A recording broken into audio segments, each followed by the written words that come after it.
Leute, das Target Tor Dartboard ist nun in Serie und bei verschiedenen Händlern in nennenswerten Stückzahlen angekommen. Einen ersten Eindruck davon habe ich mir bei der Neueröffnung vom Automaten Wagner verschafft und mit dem Marketingmanager von Target, Jonathan, ein Match drauf gespielt. Und mein bestelltes Board zu Hause vermessen, mit allen möglichen Points bespielt und auch malträtiert.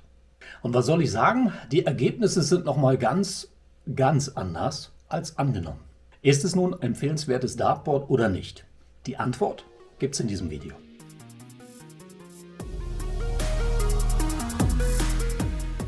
Ich gehe in meinem Review kurz auf die Ersteindrücke nach dem Auspacken ein, schaue auf die Einhaltung der Turniermaße, Aufhängung. Natürlich gibt es einen Vorher-Nachher-Vergleich aus dem Praxistest, in dem ich verschiedene Darts von 16 bis 32 Gramm und unterschiedlich auch griffige Points von ganz smooth, also Standard-Points, bis wirklich bordrupfend ausprobiert habe.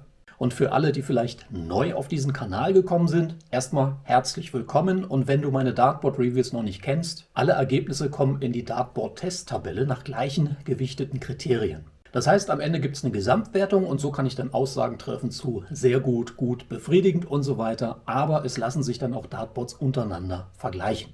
Ich bin da selbst nochmal sehr gespannt auf die Gesamtnote und wo sich das Dartboard dann einreiht, weil gerade jetzt im 80 € Preisbereich, da gibt es ja zum Beispiel auch das Blade 6 Dual Core, das neue Shot Bandit Generation 4 und sehr bald auch schon das neue Unicorn Eclipse Ultra 2.0 sowie weitere Boards, die sich dazugesellen. Und für dieses Review habe ich mir auch einigen Aufwand gemacht. Nicht nur für den Test an sich, sondern auch im Vorfeld. Ich bin, wie gesagt, zum Automaten Wagner hingefahren, um mir selber einen ersten Eindruck vor Ort von dem Target Tor zu machen. Habe da mit dem Target Marketingleiter Jonathan gesprochen und er sagte selbst, Target war noch nie so besonders mit den eigenen Boards, auch den Verkaufszahlen, zufrieden.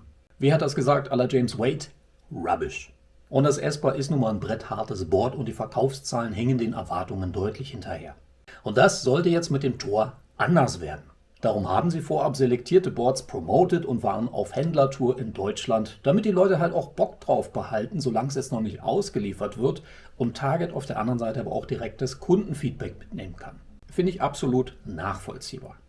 Na, umso geiler jetzt ein neues, schickes, ultimatives Dartboard von Target zu bekommen, oder? Dem absoluten Winmore-Killer, dem besten Dartboard, das die Welt je gesehen hat. Die 80 €, die sind für das Dartboard doch ehrlich noch geschenkt. So geil ist das. Es gibt niemanden, der das Tor nicht gut finden kann, oder? Ein Pflichtkauf für jeden Stil-Dart-Spieler. Also wer das nicht kauft, ist selber schuld. Guckt euch die Farben an, diese harmonischen Logos, das bunte Backboard, mega geil!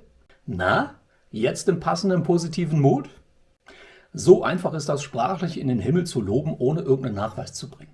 Aber gut, in den nächsten Minuten weißt du ganz genau, welches Winmore-Board das neue Tor in die Schranken weist. Ganz sachlich, ohne Marketing, blabla und streng nach Testkatalog.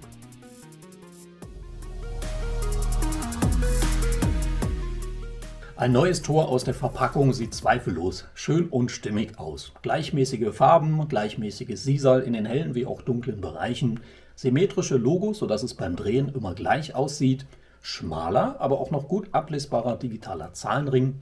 Auch die Spinne ist gleichmäßig ins Sisal eingepresst, ohne auslaufende Beine in den Randbereich. Und ich kann hier auch mit der Hand drüber fahren, da ist jetzt nichts scharfkantig und so weiter. Die Drähte sind nicht zu dick, nicht zu weit rausragend und auch stabil genug aus gehärtetem Edelstahl. Insgesamt ein modernes, zeitgemäßes Board, finde ich, mit wirklich gutem Ersteindruck. Auch wenn du dir die Rückseite anschaust, klebt eine Designfolie drauf. Das ist so ein bisschen Trend jetzt mit Seriennummer. Darunter, ja, wenig überraschend, ist es ein Standard-Backboard mit rotem Stempel. China grüßt. Und du kannst das Board mit der Kragenmittelschraube und den verstellbaren Füßen an den 3 Punkten einfach aufhängen, aber auch zuverlässig fixieren. Ist identisch beim Winmore Blade 6. Darum gibt es hier für Lieferumfang und die Aufhängung, was 10% der Gesamtbewertung ausmacht, auch die gleiche Punktzahl. Ich habe das Tor bei mir auf dem Carella Schallschutz hängen, ohne diese Peakfix-Schrauben, rein mit Dartboard-Keilen. Geht prima, kann ich so auch empfehlen.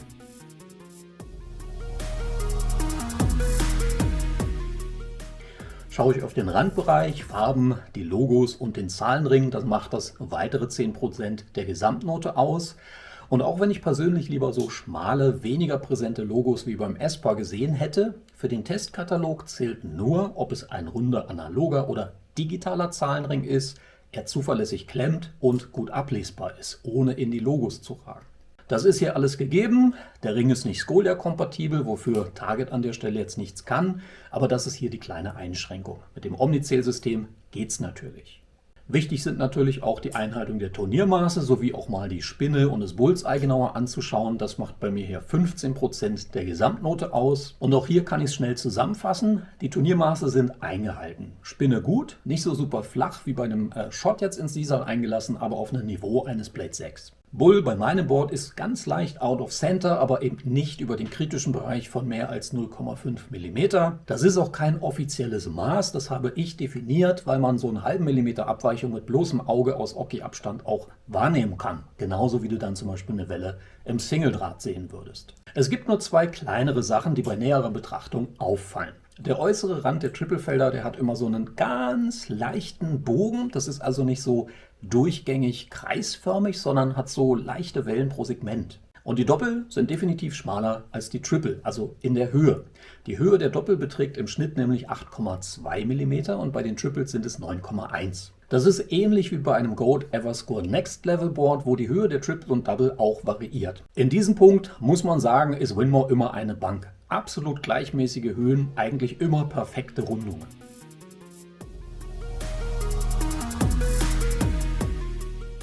Und damit direkt zu den zwei wichtigsten Bewertungskategorien. Die Qualität des Sisals mit 30% sowie Bespielbarkeit, Haltbarkeit mit 35% an der Gesamtnote.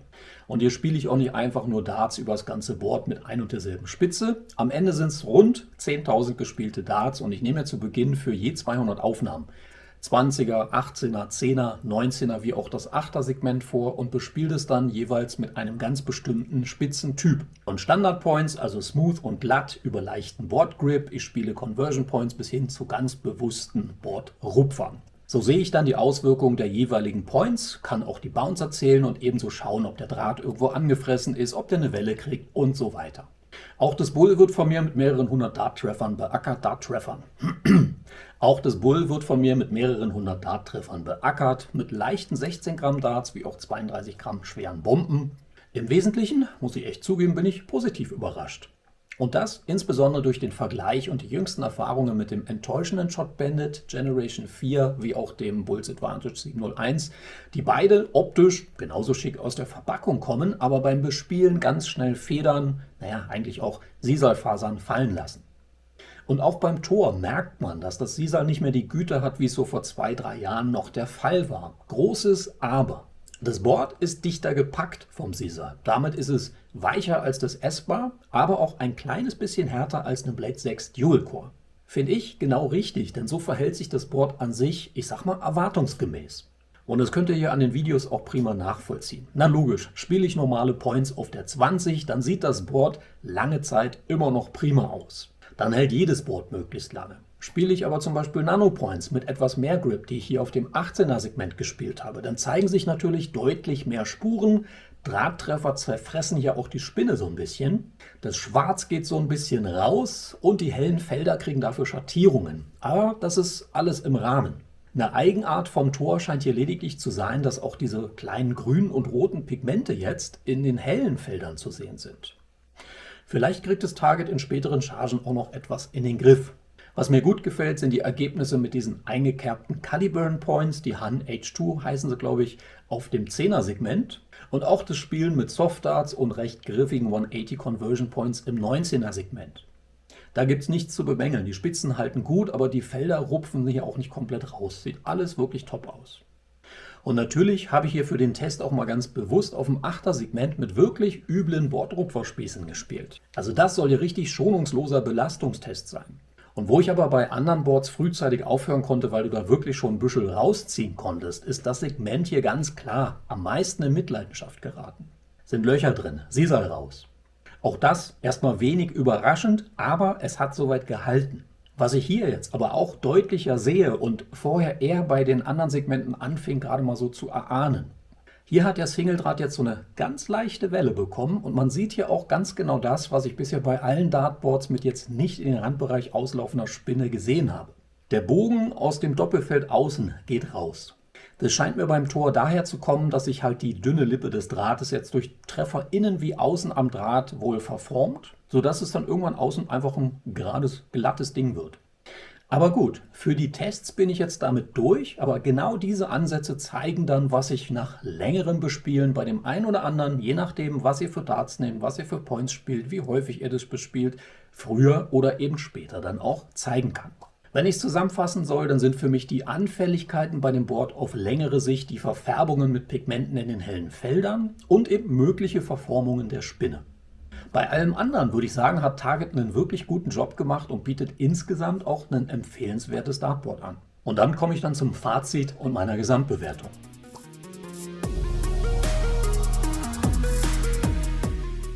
Das Tor hat sich wacker geschlagen und ist definitiv Targets beste Dartscheibe bislang. Und ich denke, langsam wird es wirklich Zeit für eine Winmau Blade 7 Generation, denn die Konkurrenz schließt auf. Mit einer Gesamtbewertung von 92,4 Prozentpunkten kriegt es die Empfehlung sehr gut und ist damit auf Augenhöhe mit Winmaus Top Dartboards. Die einzelnen Kriterien, Gewichtungen wie die Punkte blende ich euch ein und die ganzen Details findet ihr auch unten verlinkt in der Videobeschreibung. Also ganz unabhängig vom Design definitiv ein gutes Dartboard. Ob du dafür 80 € ausgeben willst, ist eben dein Ding. Natürlich gibt es auch deutlich günstigere Dartboards, die sind in Teilen auch nicht so verkehrt. Auch da kannst du dich an dem einen oder anderen Modell in der Dartboard-Testtabelle orientieren. Und schon im Februar kommt Unicorns neuer Wurf des Eclipse Ultra 2.0. Und ich meine Leute, guckt euch da mal den Zahlenring, die schwarz gefärbte Spinne und die Logos an. Gleicher Preisbereich um 80 €. Und dann wird sich noch ein ganz neuer Player dazugesellen und da freue ich mich auch schon drauf. Bleibt also interessant, gerade so in diesem um die 80 € Preissegment.